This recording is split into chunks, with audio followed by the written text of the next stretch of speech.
NH 80 पर स्थित बाबा का ढाबा में हुए लूटकांड में शामिल 4 अपराधी हुए गिरफ्तार। NH 80 पर स्थित बाबा का ढाबा में 2 सितंबर को मध्य रात्रि में पिस्तौल का भय दिखाकर किए गए लूटकांड का आज पुलिस ने पर्दाफाश कर दिया। लूटकांड में शामिल 4 लोगों को गिरफ्तार किया गया है, जबकि एक अपराधी फरार है। 2 सितंबर की मध्य रात्रि में पिस्तौल का भय दिखाकर अपराधियों ने ढाबे के मालिक से 12,000 रुपए लूट लिए थे।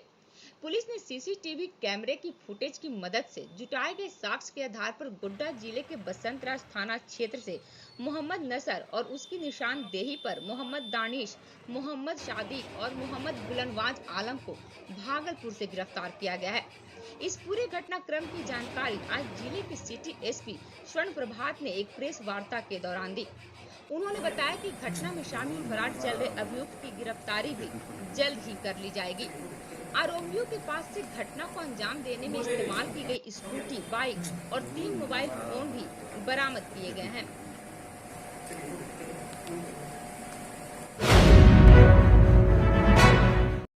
कृषि बिल के विरोध में बुलाए गए भारत बंद का भागलपुर में रहा मिला जुला असर। आज केंद्र सरकार द्वारा लाए गए नए कृषि कानूनों के विरोध में विपक्षी पार्टियों द्वारा पूरे भारत वर्ष में बुलाए गए बंद का भागलपुर में मिला जुला असर देखने को मिला। आज शहर के तमाम क्षेत्रों में राजद सहित अन्य विपक्षी पार्टियों के कार्यकर्ता बंद के समर्थन में सड़कों पर उतरे, लेकिन भागलपुर शहर में कुछ इलाकों को छोड़कर बंद का आंशिक असर देखने को मिला। लोगों की दिनचर्या लगभग समान रूप से चलती रही। इधर भागलपुर के पीरपैंती प्रखंड में राजद के प्रखंड अध्यक्ष राजकुमार शाह के नेतृत्व में बंद के दौरान शेरमारी चौक पर चक्का जाम किया गया। बंद को सफल बनाने के लिए दर्जनों पार्टी कार्यकर्ता उनके साथ मौजूद थे।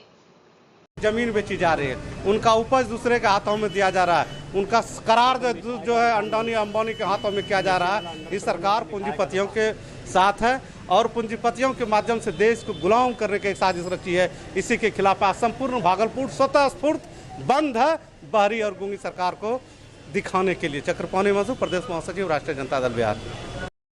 ये किसान के जो है पक्ष में है और भारत सरकार के विरोध में है। तीन कृषि का काला कानून जो आया है वो किसान नहीं चाहती है। जब किसान नहीं चाहती कि ये कानून लागू हो तो सरकार को ये वापस लेने में क्या दिक्कत है।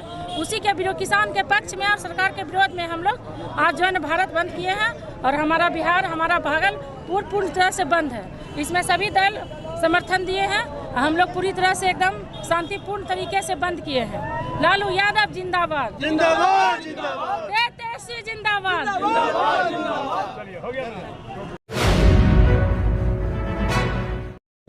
जगन्नाथपुर प्रखंड में होने वाले पंचायत चुनाव की तैयारियां हुई पूरी। 29 सितंबर को भागलपुर जिले के जगन्नाथपुर प्रखंड में होने वाले पंचायत चुनाव की तैयारियां पूरी हो चुकी है। पोलिंग बूथ पर पोलिंग पार्टीज को रवाना किया जा चुका है। पंचायत चुनाव के दौरान कोई भी अप्रिय घटना ना हो, इसके लिए सुरक्षा के कड़े इंतजाम किए गए हैं। आपराधिक प्रवृत्ति के लोगों के विरुद्ध स्टेट इलेक्शन कमीशन के निर्देश के अनुसार कदम उठाए गए हैं। वही लाइसेंसी अस्त्र शस्त्रों की जामबंदी भी कराई गई है। आज जिलाधिकारी सुब्रत कुमार सेन ने पंचायत चुनाव को सफलतापूर्वक संपन्न कराए जाने को लेकर जिला प्रशासन द्वारा उठाए गए कदमों की एक प्रेस वार्ता के माध्यम से विस्तृत जानकारी दी। देखिए उन्होंने क्या कहा। चुनाव को लेकर के सभी तैयारियां कर ली गई हैं और आज जो जगदीशपुर प्रखंड में चुनाव होना है 29 सितंबर को, तो पोलिंग पार्टीज़ ने ज्वाइन भी कर लिया है और ज्वाइन करके उनको जो संबंधित मतदान केंद्र है वहाँ भेज भी दिया गया है। कल पीसीसीपी ज्वाइन करेगी और उनको ईवीएम और जो बैलेट पेपर है सब सारी सामग्री हस्तगत करा दी जाएगी और कल वो जो पोलिंग पार्टी है उनको सुपुर्द कर देंगे। इस बार जो व्यवस्था है आप लोग सब लोग अवगत हैं कि ईवीएम से 4 पदों का चुनाव होना है और 2 पद बैलेट पेपर से होना है, पंच एवं सरपंच का। तो उस क्रम में सारी ईवीएम की कमीशनिंग और सारी तैयारी ससमय पूरी कर ली गई है और जो चुनाव होगा उसके बाद मतगणना पूरे ज़िले के सभी प्रखंडों का जिला स्तर पर सबौर में जो एग्रीकल्चरल यूनिवर्सिटी है उसके लैब 1 और 2 में किया जाएगा।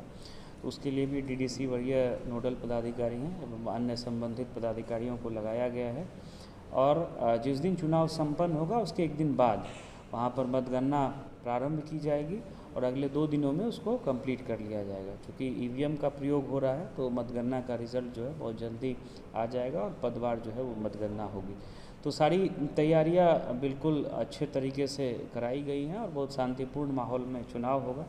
सुरक्षा के दृष्टिकोण से लगभग हम लोगों ने 13,000 से ज़्यादा लोगों पे 107 का नोटिस निर्गत किया है और जो कल तक का रिपोर्ट है 3,159 लोगों से हम लोगों ने बॉन्ड भी बढ़वाया है।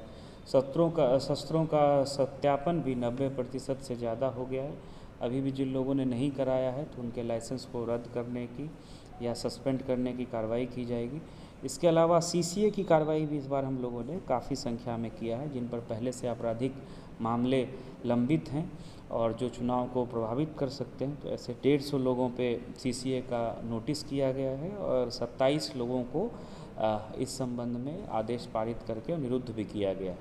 तो सारी तैयारियां लॉ एंड ऑर्डर के फ्रंट पे भी की जा रही हैं। हम लोग super zonal magistrate, zonal magistrate और इसके अलावा प्रति पंचायत 4 सेक्टर मजिस्ट्रेट, पुलिस पदाधिकारी, 1 सेक्शन बल के साथ हम लोगों ने लगाया है। चूँकि ईवीएम का प्रयोग हो रहा है तो ईवीएम क्लस्टर प्रत्येक पंचायत पर बना है। वहाँ 2-2 पदाधिकारी 2 वाहन के साथ और 1 सेक्शन फोर्स लगाया गया है ताकि अगर ईवीएम खराब हो तो अविलंब जो है वो टीम रश करके ईवीएम चेंज कर सके और फिर सुचारू रूप से जो है मतदान संपन्न हो। तो ये सारी तैयारी सुरक्षा व्यवस्था के दृष्टिकोण से हो या जो भी आपका चुनाव आयोग के इंस्ट्रक्शन हैं उनका अनुपालन किया जाना है। विभिन्न तरह के रिपोर्ट भेजे जाते हैं। कंट्रोल रूम हम लोगों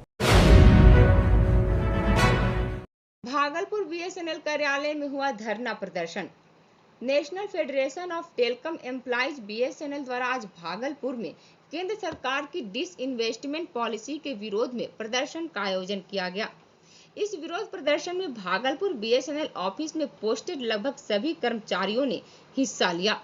विरोध प्रदर्शन के दौरान कर्मचारियों ने केंद्र सरकार के विरोध में जमकर नारेबाजी की। देखिए एक रिपोर्ट।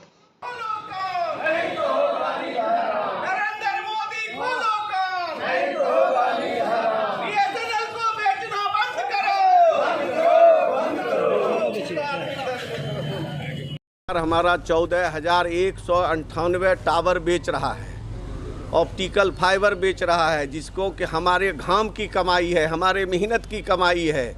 हम सब उसको अपने खड़ा किए हैं अपने दम पर, अपने मेहनत कर करके, और यह सरकार बेचना चाहती है। इसलिए हम चाहते हैं कि आपके माध्यम से हमारे यहाँ देश का जनता जाने कि हमारा बीएसएनएल किस तरह से बर्बाद करने पर ही तुला हुआ है। हमारा 39,000 करोड़ रुपया भारत सरकार के यहाँ बकाया है मेरा, और हमको मुश्किल से 25-26 हज़ार करोड़ का हमको लोन है। अगर वह सरकार हमको दे दे तो हमारा सब चीज़ चकाचक चलने लगेगा। अभी तक हमको 4G नहीं दे रहा, अभी भी लॉलीपॉप दिखा रहा है कि 22 में देंगे तो ये करेंगे तो वो करेंगे। इस तरह से हमारे साथ सौतेला व्यवहार कर रही है। केदारनाथ में हमसे टावर लगवाएगा, हमसे टेलीफोन का घंटी बजवाएगा।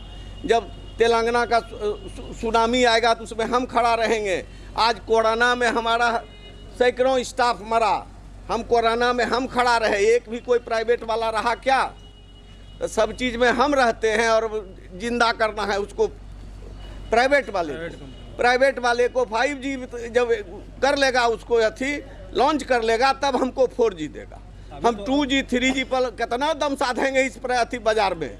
अब तो 5G का जमाना आ गया, 5G हमको टेस्ट नहीं करने दे रहा है। हमको कहता है कि आप चाइनीज सामान मत खरीदो, जबकि सबका सब चाइनीज सामान लगा करके चल रहा है और हमको टेस्ट करने नहीं दे रहा है। हम भी तो 5G क्यों नहीं दे सकते? हम नहीं देंगे तो दूसरा कौन देगा? हमारा मेरा नाम सुनील प्रसाद सिंह है, हम डिस्ट्रिक्ट सेक्रेटरी हैं NFT के।